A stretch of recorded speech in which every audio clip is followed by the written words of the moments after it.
In my opinion, Clips is one of the most creative apps from Apple right now. Here's a quick guide to how the AR Spaces feature works. When you're in Clips, you're going to press onto the Effects star button and, as long as you're using a device with a LiDAR scanner, so an iPhone 12 Pro or a relatively new iPad Pro, you'll see the new AR Spaces option. Tap onto here and you'll be prompted to gently move your device around to scan the room.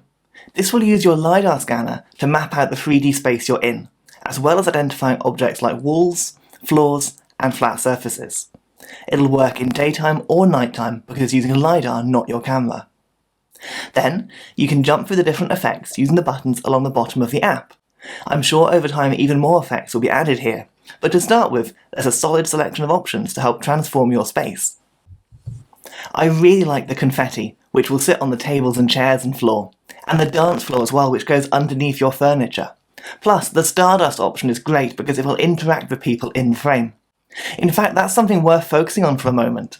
Because of the people occlusion feature in ARKit, these effects will interact with and around people on the camera. So you can stand on the dance floor, the lasers will go behind, not over you, and sparkling lights can follow you around as you move. As you can see, it's a great fun feature, and when you found the effect you like, you can swipe down that bar to bring back the recording options, and then you can record your clip as normal. It'll make your videos look really dynamic and fun, but sadly, it won't help improve your own dance moves.